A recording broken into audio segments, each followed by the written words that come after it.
Hey guys, welcome back to Lady Poe Designs. This is Erin. Got a few projects lined up for you. I've got an Etsy dupe, a scrap wood project, and a thrift flip.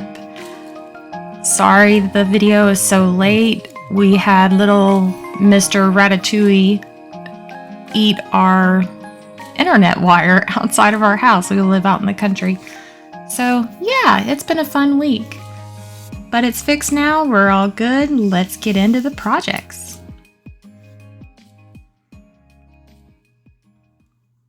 So we're gonna start with 2 wood coasters. I get them off of Amazon in a huge pack. And a glass vase that I got from a coworker. And I've got a spindle that I've cut down, taken both the ends off. I'm just gonna use that little middle part right there. So we're going to clean off the vase with just some general glass cleaner. And I'm going to take the coasters and with the Titebond wood glue, I'm going to glue them together and make like a sandwich because I'm going to close in the top of that vase. We're going to take beadboard and salt wash, my favorite. We're going to put 2 coats. The first coat is just a real light one just to get it covered. And then I'm going to go back and just very lightly stipple for the second coat just to cover anything I missed. I forgot to turn on my camera, so I didn't get all of this, but I stained the spindle with the Dark and Decrepit. But we're going to take the coasters after they've dried and set up, and we're going to take E6000 and run a bead around it, and we're going to drop it. It fits perfect. And I have this little bitty level, so I'm just spinning it around to make sure that it's completely level.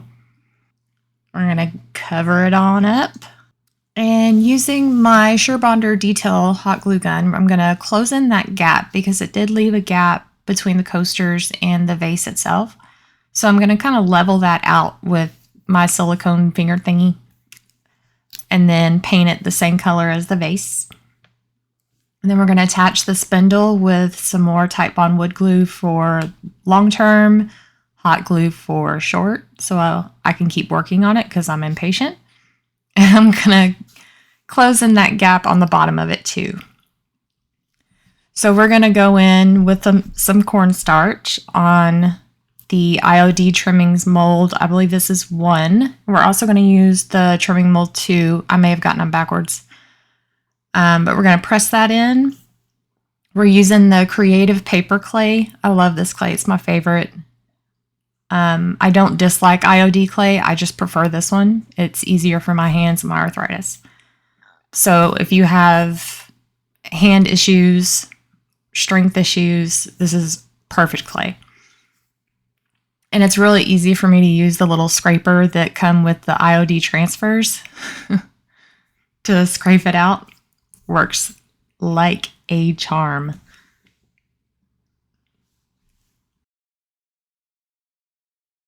So we're going to take some plaster of Paris. This is new.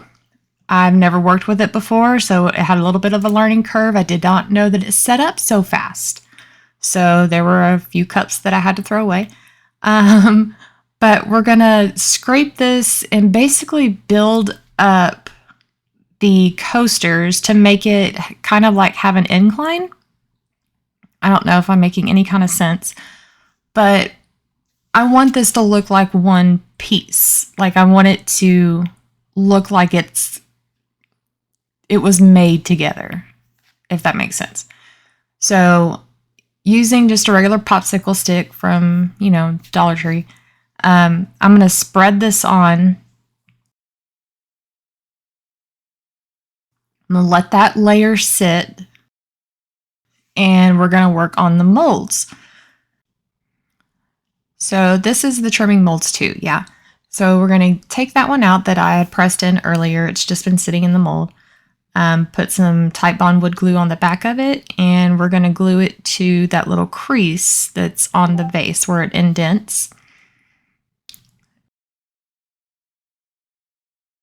And pick off dog hair. Swear every time, y'all. Every time. So Gonna make another one, and we're gonna fit it to size. Remember, these fit together like puzzle pieces, so you can cut them down. You can just make them your own. You don't have to even have to use the whole design. You can cut them apart. They're just awesome. But same thing, we're gonna put some glue on that and connect it. So I just wanna fill in that little indentation. So this is a Design by Prima mold that I got off of Amazon. It's actually called Regal Trimmings. And I'm going to use the same clay, same process. We're going to use cornstarch. I'm going to scrape it out. I didn't know which one I wanted to use, so I made a couple of them and set them up there and was like, nah, don't like that one. Nah, don't like that one. Well, they have one in this one that looks kind of like the rope one on the IOD, but it's really, really small. So I was like, well, I'll try that one. And yeah, it fit perfect. So I just used the ones that I made previous and just stuck them back in there, remolded them. And same thing, type on wood glue. And we're going to glue that in and fill that little gap. It's just to give it extra interest, extra depth. Something else to pull your eye in and just make you think that it's not a vase. I want it to look more like a one-piece structure. So we're going to cut off the little extra and fit that in there. I have my little clay working tools. I'll link those in the description as well. If you're interested, they're awesome. I love them. So we're going to put our second coat of the plaster of Paris on there. We're still trying to build this up to kind of like, I don't even know how to explain it, kind of like a dome. You know how a bell looks, you know how it like slopes down. I didn't want it to be flat. So, and I didn't want to like slop clay on there and then have it crack everywhere. So I figured this would be, you know, my best option. So it would not be possible for me to do any kind of project without getting my hands in it. So yeah, I was using my hands. But now this is a thinner mixture and I'm going in with a paintbrush, and as it's setting up and getting thicker, I'm actually filling in all of the cracks, picking off more dog hair. I'm filling in all the cracks from where those molds meet the vase, where the molds meet each other. So I didn't want any cracks on it. I wanted it to be seamless. So then this is the Trimmings mold 1, and we're going to use the little leafy trim. That's IOD. I'm going to fit it, cut off the excess, and then we're going to put that at the bottom of the spindle. Make sure it's all stuck, and that's how it looks. It looks so cool. I love how this turned out. Okay, this is a new transfer. It's called Hocus Pocus. I got it off of Etsy. It's gorgeous. Look at that stag. Wow. Very, very, very pretty. They're very delicate, I can say that. There was a part on one of them that I touched on another piece of paper, came off immediately, so they are not, don't touch them to anything else but the white backing. But they work just like the IOD ones. I picked out this Merry Christmas. We're going to put that on the, I guess you could say, front of the bell. That's where I made the front of the bell because it all looks the same. But just like any other transfer, we're going to lay it down. It does have a little bit of tack, just like all the other ones. And we're going to rub it down. You want to just go slow, be patient. If you have anything lift up, place it back down, rub some more. And when it comes off, you're going to burnish it with the back of that carrier sheet. And then I flipped it over and got this little gold bell that was in the same pack and put it on the reverse side. Aren't they pretty? They turned out really cool. And they had some little holly pieces. I put that on one side. And then on the other one, I just put a little pine cone just to fill it up. So we're going to seal everything with Big Top because it still is clay paint. Even though we did use the salt wash and it's already hard and we used the plaster of Paris on the top, I still want to seal it. So I just go in with one good coat of that. And then we're going to take some golden rule and just brush it with our fingertip just on all of the raised pieces of the molds, just to make them pop. And y'all, I absolutely love how this bell came out. I was kind of doing it as I went. I didn't really have a picture in my mind, but I am 100% happy with how it turned out. Tell me what y'all think in the comments.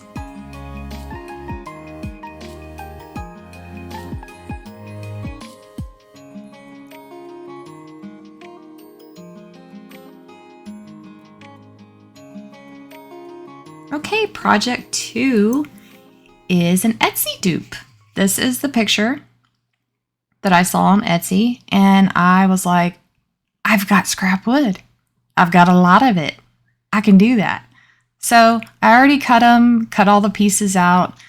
I don't really have the setup to show y'all me cutting everything. I need to get that done, but I've cut all my pieces, cut holes in them, and these are the little rooftops. And this is all scrap wood. I did not measure anything. I just kind of laid it out, and I didn't start my camera, but this is gravel road.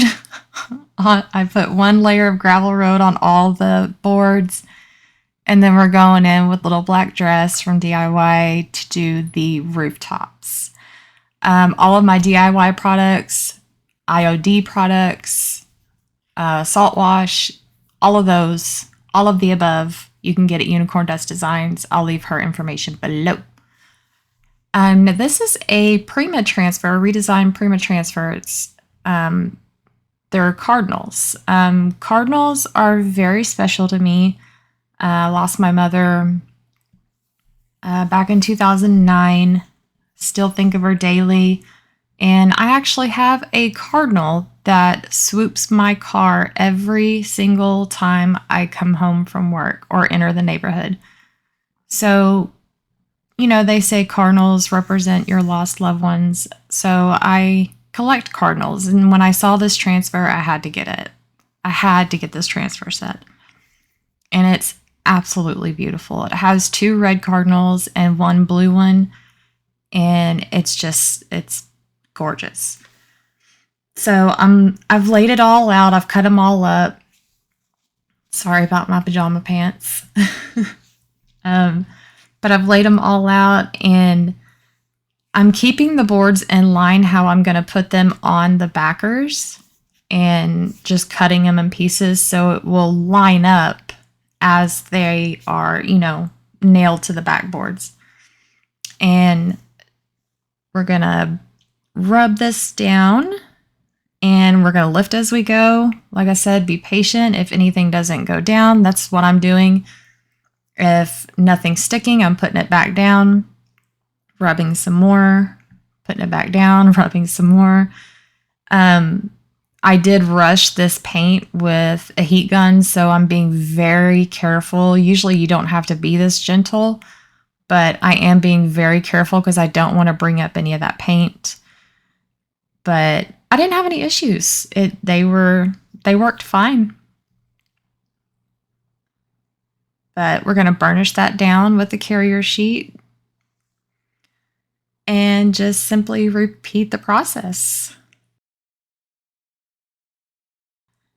And I'm going to show y'all, do not throw away your scraps. See, that came off the bottom of that branch.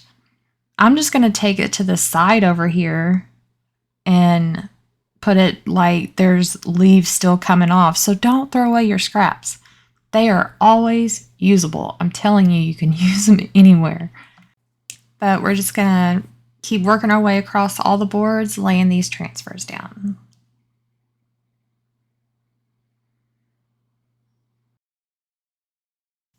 Okay, so we're laying down our last piece, our last berries. That was a lot of transfers, y'all. I didn't want y'all to sit through all of those, so I skipped a lot.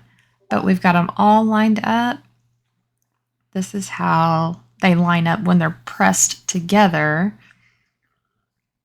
And we're going to seal it with some clear wax from DIY. I, again, forgot to turn on my camera. I'm getting bad at that, y'all. Dang. But we're going to seal everything, the front, the back, sides, everything. And then I'm going to wipe it off with just a shop towel. And it does look dark right now. It does darken the paint as you're putting it on, but it will lighten up. You see the left one, far left? That's already lightening back up because it's drying. So this is dried, and I've nailed it to the two backers. Or actually, no, I've glued it. Now I'm going in with my brad nailer, and I'm putting brad nails through the back. But I do that all the way down. And I've had some of y'all ask me what kind of brad nailer I use. It's a Cobalt 24 volt. I got it at Lowe's. They do not sell them online, or I would place one in the comments. But I can link one that's comparable. There's a RYOBI one that's really good, so I can put that in the comments. But we're going to go in with Big Top, and these are the little spray, or not spray, but little bottles that I use and keep my stuff in, because I don't like, you know, you're not supposed to dip into DIY paint because it's all natural. And look, y'all, I made a mess. I'm using my little funnels and I still make a mess. But I put them in these little squirt bottles just so I'm not tempted to dip into that little jar, because I will. If I have it in the jar, I will dip into it. That's why I try to put all of my paint in either like squeeze bottles or mason jars, something where I'm going to have to pour it out. But we're going to use some Titebond wood glue and put the little roofs on. And I'm using Titebond for longevity. And we're going to put a line of hot glue just to get them on there. Because again, I am impatient. But look how cute it is. And I've got two different kinds of hooks that I'm going to use. I've got two of the real big farmhouse hooks. I got them off of Amazon. And then I'm going to use the same little black hooks that I used on the Christmas wood round for the inside 4 of them. So there's 2 big hooks on either side, and then there's 4 in the middle. But this is how it turned out. I love this, you guys. The cardinals mean so much to me, and I just think it's absolutely gorgeous. I think my mom would love it. So I'm really glad that I saw this on Etsy and I found the cardinal transfers. I couldn't have asked for a better outcome. Tell me what y'all think in the comments.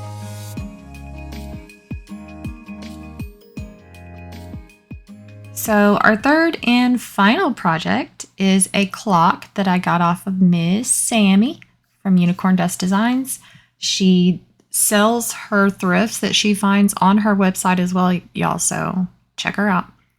But we're going to take the back off of this clock, and the front of it is glass. So we're just going to pop out the back, and it's just a piece of paper that's glued on there. I tried everything I could to get the little hands off, couldn't do it. So I just loosened the little screw and tried to hold it up. And I don't know of any glue like this. It's like blue. It was tacky. And oh my gosh, y'all, I got it everywhere. I just cut it off because I didn't even want to deal with trying to stick that back down. It was so gross. So I got some shop towels and some just straight up alcohol. And it came off very easy, like it dissolved immediately using alcohol, but I've just never seen glue like this. It just, I don't know, it was so weird. But I got it all off. Little blue, oh my gosh, they were everywhere, y'all. Just little bitty blue specks, and they were tacky. Roar. But anyway, we're going to take some paper from The Struggle is Real. Brandi does these. She prints them herself. This is from the Ornaments collection. I forgot what the paper is called, but it says Ornaments on it. But this one is one of the little pinups, and it says Merry Christmas.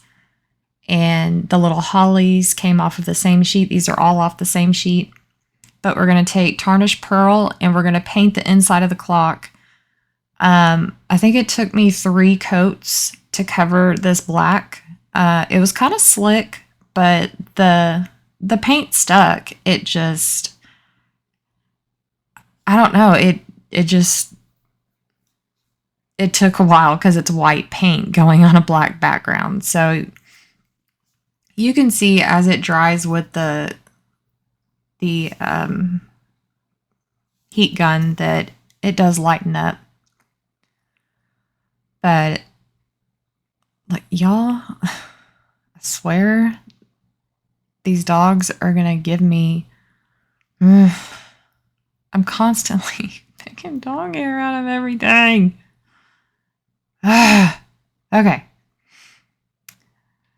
But this is how DIY paint works, y'all. See, you look at that and you're like, dang, man, I'm going to have to do another coat. But once it dries, I go back and I only have to do like touch-ups on my 3rd go-round. I went ahead and did an actual full 3rd coat. But look how it dries. I've never actually shown this on one of my videos. Look how the paint dries down. DIY paint is always going to dry lighter than what it is in the jar. So when you put it on, you're kind of like, whoa, okay. I did that with the fire starter with that real bright orange. I was like, oh my goodness. But when it dries down, it's gorgeous. So you can see it drying all the way down. So yeah, I wanted to leave this in to actually show y'all that clay-based paint, it covers incredibly well. So we're going to go ahead and just do our 3rd coat and dry that down. And then we're going to bring in our papers. So we're going to lay her down, and I wanted to lay her down kind of in the corner. So I had to cut a slit so it could slide over the little hands, and then cut out a little notch for the screw that's holding the hands on. But we're gonna get her positioned where we want to, make sure that it fits. I like to lay everything out before I actually commit and put it down. So we're gonna use DIY's liquid patina as our decoupage medium. And just like we always do, we're gonna lift up a little corner, lay down our little starter strip. Even though this is a smaller piece, I still don't want any wrinkles in it. So I'm going to lay down just a little strip and spritz it a little bit and just press it down with my finger. And continue to put the rest of it down the same way. Just pick it up gently, lay down a strip of liquid patina. And the paper is still a little bit wet, so I don't use any more. But the other pieces are really small, so I don't use the water. But I'm going to fit that around really careful. This does have like a little washer, little thing underneath the screw, so I didn't have to get it completely clean around that screw, but it would have bothered me had I known there was a wrinkle in it, because I'm just that way. So we're going to lay the rest of this down with the excess liquid patina that's on my brush. I'm just going to press down and make sure all the sides are down. And you cannot see where I cut the paper at all. We're going to lay down our hollies in little corners. I love the shape of this clock. It reminds me of like an old TV. I don't know why. Put our other little holly down, and then our ribbon and bow. And it's like a little clock present. And we're going to dry that down. And we're going to go in with some white swan because I didn't like that you could see the edges of the paper. The tarnished pearl was just a little bit more creamy than the back of this paper is. It's solid white, or like a pure white. So I'm literally just going around the actual paper where I tore it and just covering up the edges of the paper. And then we're going to seal it after it's completely dry with clear wax, because I'm going to put some white wax on top of it. So this is just to not only seal the paint that's already down, but it's going to let the white wax move a lot more freely over that paper and over the paint. So I'm going to lay down the white wax and wipe it back, because I did want this to look older and look like it's kind of faded. You know, it kind of fits the vibe of the clock. So we're going to clean the glass off with some glass cleaner just so none of my little fingerprints are all over it. And we're going to put the back in, and it just clips right back in there. It was held down by these little wire clips. They were really weird. They slid in and kind of held the back of the plastic, and then you pulled them apart and it clipped into the ring, like the metal ring around the clock. It was really cool how it held together. But y'all, I love this clock. I think I'm going to go back and paint the little hands black or red because you can't really see them. But I really like how this clock turned out. I love it for Christmas. I love that I could take a retro piece and actually even make it look older. I just love it. Let me know what y'all think in the comments. Tell me which one was your favorite. I'm really excited to know. Remember to like, share, comment, help me get this video out there. It's a completely free way to help my channel. I'm almost to 1,000 subs, guys. Eek! But always remember, y'all, you are beautiful and you can do hard things. Bye, guys.